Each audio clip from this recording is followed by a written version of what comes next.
नमस्ते, सत श्री अकाल, सलाम, आदाब, वणक्कम, केम छो, मजामा।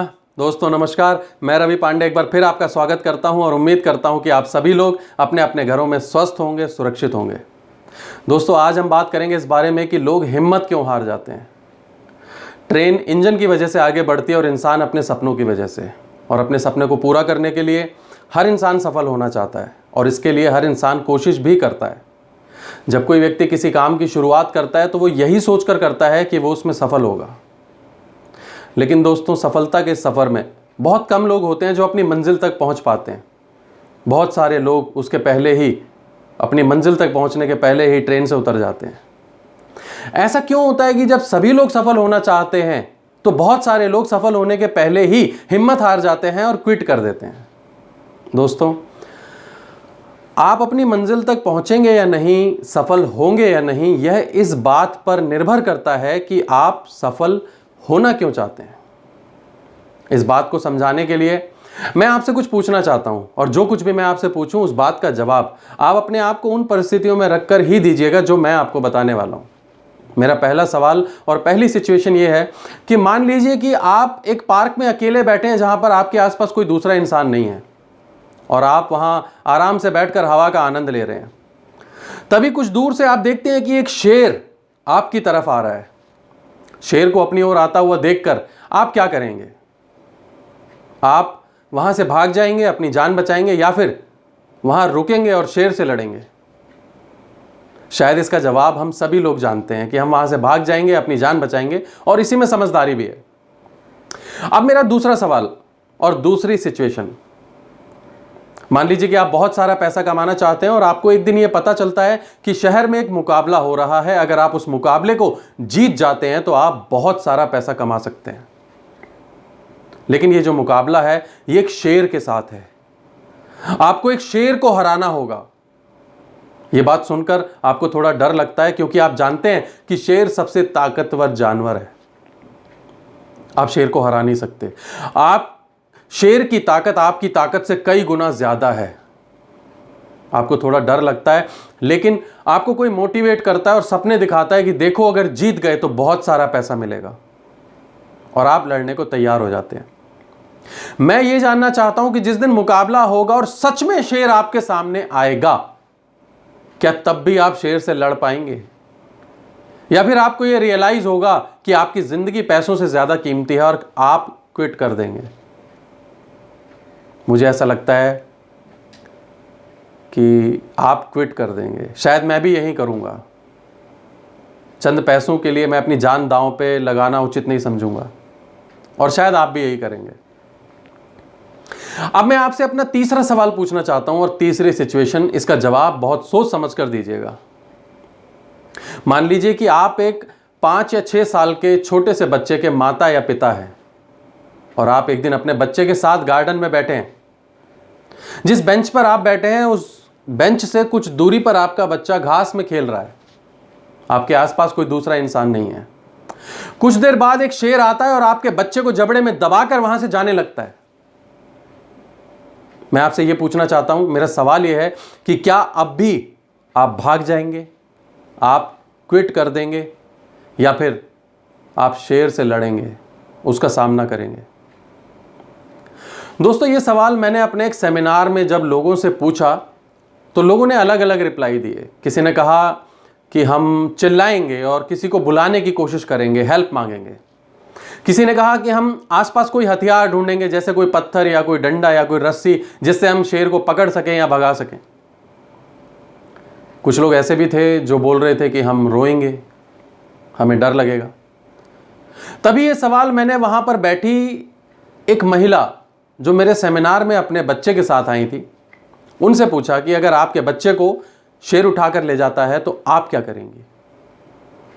दोस्तों उस महिला ने बिना सोचे समझे मुझे जवाब दिया कि मैं शेर को जान से मार दूंगी लेकिन अपने बच्चे को कुछ नहीं होने दूंगी।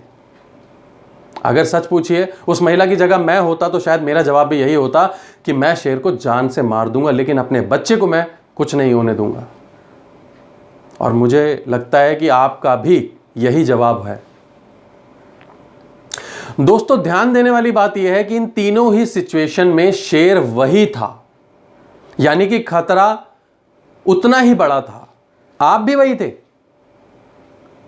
बदली थी तो सिर्फ एक चीज, और वो था शेर से लड़ने का मकसद।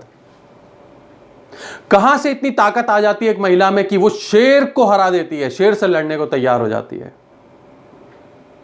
दोस्तों, पहली सिचुएशन में जहां शेर आपके सामने आया, आप भाग जाते। दूसरी सिचुएशन में पैसे के लिए लड़ना था, आपने हार मान ली। लेकिन तीसरी सिचुएशन में जब आपका बच्चा दांव पर लगा हो, तो आप बिना किसी डाउट के, बिना सोचे समझे, पूरे आत्मविश्वास के साथ यह मानकर ही लड़ते हैं कि शेर को ही हारना होगा और जीत आप ही की होगी, क्योंकि आप अपने बच्चे को मरता हुआ नहीं देख सकते। ऐसे ही जिंदगी में जिन लोगों को सपना उनको अपनी जान से भी ज्यादा प्यारा होता है, उनके दिल से जुड़ा होता है, वो लोग हर परिस्थिति का, हर कठिनाई का सामना करने के लिए तैयार रहते हैं। ऐसे लोग हर चुनौती पर विजय पा लेते हैं। और जिन लोगों का ड्रीम सिर्फ उनके लिए एक इच्छा मात्र है, वो लोग कठिनाइयां आने पर, चुनौतियां आने पर हार मान लेते हैं और क्विट कर देते हैं। क्या आपका सपना आपको अपनी जिंदगी से ज्यादा प्यारा है? इस बात का निर्णय कीजिए। और याद रखिए कि इंसान की असली ताकत का जन्म कठिन परिस्थितियों में ही होता है। एक महान सेलर का जन्म तूफान में ही होता है और सफलता का जन्म संघर्ष में ही होता है। इसलिए जब आप संघर्ष कर रहे हो तो बिना किसी डाउट के, पूरे आत्मविश्वास के साथ यह मानकर ही करिए कि जीत आप ही की होगी और शेर को ही हारना होगा। जब हम बात करते हैं महात्मा गांधी और माइकल जैक्सन, ऐसे लोगों की जिन्होंने पूरी दुनिया की सोच को बदल के रख दिया, जब इन्होंने अपने सफर की शुरुआत करी थी तो दांव पर क्या लगा था? दांव पर लगा था उनका आत्मसम्मान, उनकी इज्जत, उनका देश जो उन्हें अपनी जान से भी ज्यादा प्यारा था। उनका मोटिवेशन क्या था? उनका मोटिवेशन था वो अपमान जिसको वो और उनका परिवार रोज सहते थे। और जीत किसकी हुई, ये आप और हम सब जानते हैं। उन्होंने पूरी दुनिया की सोच को बदल के रख दिया। दोस्तों, इसी तरह जब आपका मकसद महान होता है, आपका लक्ष्य महान होता है, आपको अपनी जिंदगी से ज्यादा प्यारा होता है, तो कोई दुनिया की ताकत आपको हरा नहीं सकती, कोई शेर आपको हरा नहीं सकता। इसलिए आज के बाद जब कभी आप अपने लक्ष्य को हासिल करते समय हिम्मत हारने लगे, तो एक बार अपने घर जाइएगा, अपने माता पिता के, अपने बच्चों के, अपने परिवार के चेहरे देखिएगा और यह सोचिएगा कि अगर मैं हार गया तो इनका क्या होगा। क्या आप अपने बच्चे को मारने देंगे या शेर से लड़ेंगे? और मुझे उम्मीद है कि कोई शेर आपको हरा नहीं पाएगा। एक छोटी सी कहानी मैं आप लोगों के साथ शेयर करता हूं जो मेरे गुरुजी ने मुझे सुनाई थी।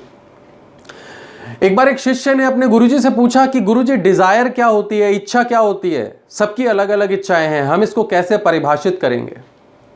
गुरुजी ने कहा कि देखा कि जब ये बहुत ज्यादा कंफ्यूज है, इसके दिमाग में बहुत सारे सवाल हैं, तो उसको बोला, बेटा कल आना, फिर बताऊंगा। अगले दिन जब शिष्य सवाल पूछने आया तो गुरुजी ने कहा, बेटा पहले चलो नहाने चलते हैं नदी में, नहाने के पश्चात मैं आपको बताऊंगा। नदी में नहाते वक्त गुरुजी हट्टे कट्टे थे और शिष्य की जो उम्र थी वो तकरीबन 14-15 साल थी। जब वो नदी में नहा रहे थे तो गुरुजी ने अपने शिष्य को बालों से पकड़ा, उसके सिर को, और पानी में डुबा दिया। एक सेकंड के लिए सोचिए कि अगर आपको किसी ने पानी में डुबाया होता तो पानी के अंदर जब आप होते तो आपके मन में क्या आता, क्या इच्छा होती आपकी, आप क्या करते? जाहिर सी बात है कि आप बाहर आने की कोशिश करते। वही उस शिष्य ने किया। उसने जोर लगाया, कोशिश करी और बाहर आ गया। गुरुजी ने देखा कि ये बाहर आ गया तो उसको और ज्यादा जोर लगा के पानी में डुबा दिया। एक बार फिर मैं आपसे बोलूंगा, एक बार सोचिए कि आपको दोबारा किसी ने डुबाया होता, आप क्या करते? आप फिर से बाहर आने की कोशिश करते, क्योंकि आपको पता है कि अगर आप बाहर नहीं आए तो आप मर जाएंगे। उस शिष्य ने भी यही किया। उसने फिर से कोशिश की, और ज्यादा जोर लगाया और वो बाहर आया। और जब वो बाहर आया तो गुरुजी ने और ज्यादा जोर लगाकर उसको पानी में डुबा दिया। एक बार फिर से सोचिए कि परिस्थिति ने आपको दोबारा से डुबा दिया तो आप क्या करेंगे? आप तब भी बाहर आने की कोशिश करेंगे, क्योंकि आपको पता है कि अगर आप बाहर नहीं आए तो आप मर जाएंगे। उस शिष्य ने भी यही किया। यह सिलसिला काफी देर चला और गुरुजी ने एक बार उसको अपना पूरा जोर लगाकर पानी में डुबा दिया। शिष्य भी हार मानने को तैयार नहीं था। यह सिलसिला काफी देर चला और तब तक चला जब तक उसकी आखिरी सांस नहीं आ गई।